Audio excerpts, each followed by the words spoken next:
Ang mga idol, oh.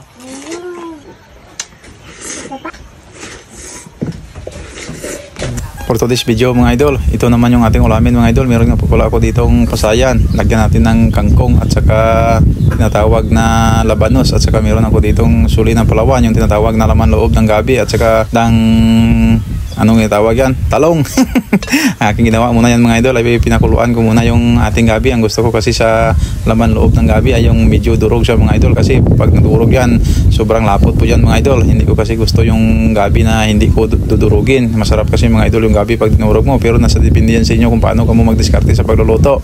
At ayan na nga po mga idol, tapos kung durugin yung ating laman loob ng gabi, nilagay ko na yung ating labanos at saka talong. Tapos sinabay ko na yung ating kamatis, sibuyas at saka luya. Yan lang po ang aking sangkap na linagay mga idol. Nilagyan ko ng asin, bitsin at saka nor ng shrimp. Masarap yan mga idol. Try nyo magluto ng ganitong diskarte sa pagluluto mga idol. Simple lang po ito pero masarap po ito.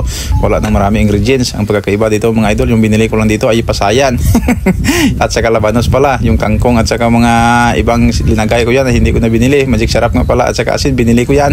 Baka sabihin nyo libre ah. Pas muna ako sa parkaak mga idol kasi hangover pa po ako. 2 araw po yung sunod-sunod ko na inom. Parang nangingirot na yung tiyan ko. Magparkaak na kayo mga idol. Masarap talaga ang tanduay. Barato na, epektibo pa. Mga idol, kain tayo. Luto na yung sinigang natin mga idol, oh. Na, masarap to mga idol. Ito kanin ko mga idol, oh. Marami naman tayong kanin. Imin. Tak mga idol, ah. Kampiyon mga idol, oh. Lapuyot sa sabaw. Na, grabe talaga mga idol, sinigang. Maminit pa.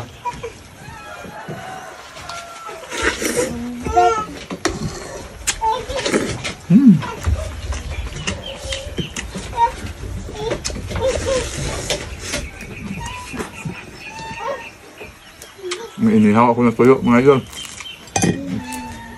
Magkagad ka dyan.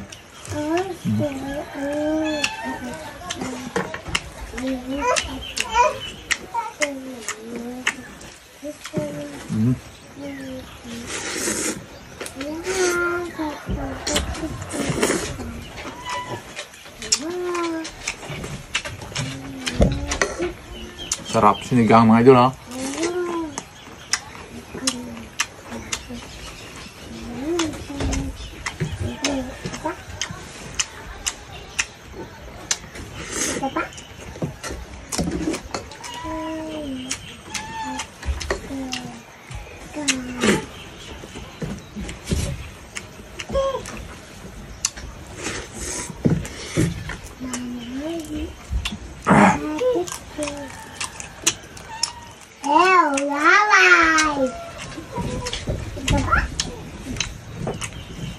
Muốn làm mất pinggan cho bebe. Magkaan mo dia.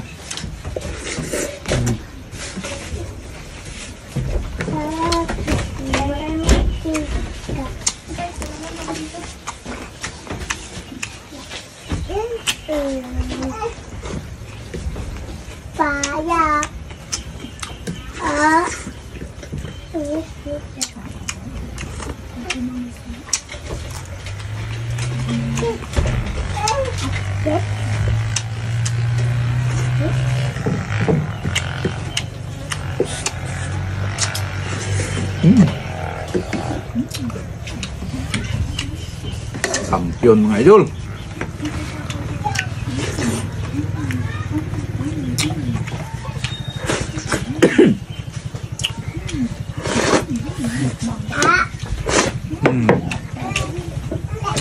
Ah.